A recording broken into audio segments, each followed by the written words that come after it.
Hi friends, ಇವತ್ತು ನಾನು soybean ಕಬಾಬ್ ಮಾಡೋಣ ಅಂತ ಅಂದ್ಕೊಂಡಿದ್ದೀನಿ. ನೋಡಿ, ನೆನೆಸಿಟ್ಟಿದ್ದೆ. ನೆನೆಸಿ ಒಂದು 15 ನಿಮಿಷ ನೆನೆಸ್ಬೇಕು. ಇವು ಫುಲ್ ಹಾಡಾಗಿರ್ತವೆ ನೋಡಿ. ಹಿಂಗೆಲ್ಲ ಮಾಡಿ ನೀರು ಹಿಂಡ್ಕೊಂಡ್ರೆ ನೋಡಿ ಎಷ್ಟು ಸಾಫ್ಟ್ ಆಗಿದಾವೆ. ಮಾಡೋಣ. 2 ಸ್ಪೂನು ಮೈದಾ ಕಬಾಬ್ ಮಾಡೋಕ್ಕೆ.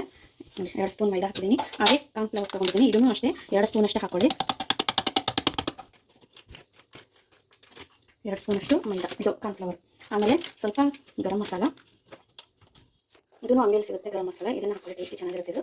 ಆಮೇಲೆ ಸ್ವಲ್ಪ ಚಿಲ್ಲಿ ಪೌಡರು, ಖಾರ ಎಷ್ಟು ಬೇಕು ಅಷ್ಟು ನೀವು ಯಾವುದು ಮನೇಲಿ ಉಪಯೋಗಿಸ್ತೀರ ಅದನ್ನು ಒಂದು ಸ್ವಲ್ಪ ಹಾಕೊಳ್ಳಿ. ನಿಮ್ಗೆ ಎಷ್ಟಾಗುತ್ತೆ ಅಷ್ಟು ಸ್ಪೈಸಿ ಇರಲಿ ಅಂತ.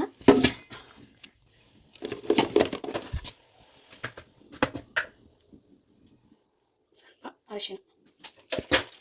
ಮನೇಲಿ ಇರುವಂಥ ಪದಾರ್ಥಗಳನ್ನು ಬಳಸಿ ಮಾಡುವಂಥ ಕಬಾಬು. ನೋಡಿ, ಇಷ್ಟು ಹಸಿಸೆಂಟು ಬೆಳ್ಳುಳ್ಳಿ ನಾನು ಜಜ್ಜಿ ಇಟ್ಕೊಂಡಿದ್ದೀನಿ. ಹಿಂಗೆ ಜಜ್ಜಿ ಹಾಕೊಂಡ್ರೆ ಚೆನ್ನಾಗಿರುತ್ತೆ, ಬಾಯಿಗೆಲ್ಲ ಸಿಗುತ್ತೆ, ಚೆನ್ನಾಗಿರುತ್ತೆ.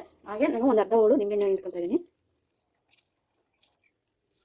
ಬೇಕಾದರೆ ಹಿಂಡ್ಕೊಳ್ಳಿ, ಬೇಡ ಅಂದರೆ ಪರವಾಗಿಲ್ಲ. ಇದನ್ನು ಕಲಿಸ್ಕೋಬೇಕು ಎಲ್ಲ ಅದ್ರ ಜೊತೆಗೆ ಮಿಕ್ಸ್ ಆಗಿದೆ. ಇದಕ್ಕೆ ಮೊಟ್ಟೆ ಗಿಟ್ಟೆ ಏನೂ ಇಲ್ಲೇ ಮಾಡುವಂಥ ಸ್ಪೆಷಲ್ ತಿನ್ನಲಾರ್ದವರು ಈ ಥರ ಕಬಾಬ್ ಮಾಡ್ಕೊಂಡು ತಿಂದರೆ ಚೆನ್ನಾಗಿರುತ್ತೆ. ಇದಕ್ಕೀಗ ನಾನು ಹಿಂಡಿ ಇಟ್ಕೊಂಡಿರೋಂಥ ಸೋಯಾ ಚಂಕ್ಸು ಈ ಥರ ನೋಡಿ ಎಷ್ಟು ಸಾಫ್ಟಾಗಿ ಬಂದಿದೆ. ಇದನ್ನು ಚೆನ್ನಾಗಿ ಹಿಂಡಿ ಊಟ ತೊಗೊಂಡಿದ್ದೀನಿ. ಇದನ್ನು ಈಗ ಇದರೊಳಗೆ ಹಾಕಿ ಕೈಯಲ್ಲೇ ಕಲಿಸ್ಕೊಳ್ಳಿ. ಫುಲ್ ಡ್ರೈ ಆಗಿ ಕಲಿಸ್ಕೋಬೇಕು, ಅದು ಹತ್ಕೊಳುತ್ತೆ ಅದಕ್ಕೆ.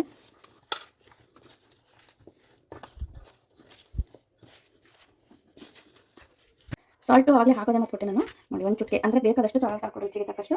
ನಾನು ಸ್ವಲ್ಪ ಹಾಕಿದ್ದೀನಿ, ಯಾಕಂದರೆ ನಾನು ಖಾರ ಪುಡಿ ಒಳಗೂ ಉಪ್ಪನ್ನ ಮಿಕ್ಸ್ ಮಾಡಿ ಇಟ್ಕೊಂಡಿರ್ತೀನಿ. ಆ ಕಾರಣಕ್ಕೆ ನೋಡಿ ಎಲ್ಲ ಮಿಕ್ಸ್ ಮಾಡ್ಕೋಬೇಕು ಈ ಥರ. ಒಂದು 5 ನಿಮಿಷ 10 ನಿಮಿಷ ನಿಮಗೆ ಟೈಮ್ ಇದ್ದರೆ ಒಂದು 10 ನಿಮಿಷ ಬಿಡಿ. ಇಲ್ಲಪ್ಪ ಹಾಗೆ ಮಾಡ್ಕೋಬೇಕಂದ್ರೂ ಈಗಲೇ ಮಾಡ್ಬೋದು. ನೋಡಿ, ಎಲ್ಲ ಮಿಕ್ಸ್ ಮಾಡಿ ಇದನ್ನು ಒಂದು 10 ನಿಮಿಷ ಬಿಟ್ಬಿಡೋಣ, ಎಲ್ಲ ಹೀರ್ಕೋಬೇಕಾದ್ರೆ. ಸ್ವಲ್ಪ ಆಯಿಲ್ ಬಿಸಿ ಮಾಡೋಕ್ಕೆ ಇಟ್ಟಿದ್ದೀನಿ. ಆವಾಗಲೇ ಒಂದು 5 ನಿಮಿಷ ಆಗಿದೆ. ಈಗ ಹಾಕ್ತಾಯಿದ್ದೀನಿ. ಎಣ್ಣೆ ಸ್ವಲ್ಪ ಫ್ರೈ ಆಗಿದೆ, ಎಣ್ಣೆ ಬಿಸಿ ಆಗಿದೆ. ನೋಡ್ಕೊಂಡು ನಿಧಾನವಾಗಿ ಒಂದು 2-3 ಹಾಕಿ. ತುಂಬ ಚೆನ್ನಾಗಿ ಬರುತ್ತೆ, ಮಕ್ಕಳಿಗೆಲ್ಲ ತುಂಬ ಇಷ್ಟ ಆಗುತ್ತೆ. ಡೀಪ್ ಫ್ರೈ ಏನು ಬೇಡ, ಆಲ್ರೆಡಿ ಇದಾದರೆ ಮೆತ್ತಿ ಬರುತ್ತಲ್ಲ, ಸಾಫ್ಟ್ ಆಗಿರುತ್ತೆ. ನೋಡಿ, ಕಲರ್ ಇಲ್ಲದೆ ನಾವು ಯಾವ ಕಲರ್ನೂ ಬಳಸಿಲ್ಲ. ಕೆಲವರು ಕಲರ್ ಬಳಸ್ತಾರೆ, ತುಂಬ ಚೆನ್ನಾಗಿ ಬರ್ತವೆ, ಕ್ರಿಸ್ಪಿಯಾಗಿರುತ್ತೆ. ನೀವು ಮಾಡ್ಕೊಳ್ಳಿ. ಎಷ್ಟು ಚೆನ್ನಾಗಿ ಟೇಸ್ಟಿಯಾಗಿರುತ್ತೆ. ಒಳಗಡೆ ಸಾಫ್ಟು, ಹೊರಗಡೆ ಕ್ರಿಸ್ಪಿಯಾಗಿರುತ್ತೆ. ನೋಡಿ ಎಷ್ಟು ಚೆನ್ನಾಗಿ ಬಂದಿದೆ, ಬಿಸಿಯಾಗಿದೆ, ಕ್ರಿಸ್ಪಿಯಾಗಿರುತ್ತೆ. ನೋಡಿ, ಕ್ರಂಚಿಯಾಗಿರುತ್ತೆ ಒಳಗಡೆ ಎಲ್ಲ. ತಿಂದರೆ ಒಂಥರ ಕಬಾಬ್ ತಿಂದಂಗೆ ಇರುತ್ತೆ. ಫುಲ್ ಸಾಫ್ಟ್, ಒಳಗಡೆ ಮೇಲ್ಗಡೆ ಕ್ರಿಸ್ಪಿಯಾಗಿರುತ್ತೆ. ನಿಮಗೆ ಕೇಳಿಸ್ತಾ ಇರ್ಬೋದು. ನೋಡಿ, ರೈಸ್ ಜೊತೆಗೆ ಸ್ನ್ಯಾಕ್ಸು ಏನು ಬೇಕಾದ್ರೂ ತಿನ್ಬೋದು, ಚೆನ್ನಾಗಿರುತ್ತೆ. Same kebab. ನನ್ನ ಚಾನಲ್ಗೆ ಸಬ್ಸ್ಕ್ರೈಬ್ ಮಾಡ್ಕೊಳ್ಳಿ, ಬೆಲ್ ಐಕಾನ್ ಪ್ರೆಸ್ ಮಾಡಿ. Thank you very much. Full video ಮಾಡಿ ಕನೆಕ್ಟ್ ಆಗಿ.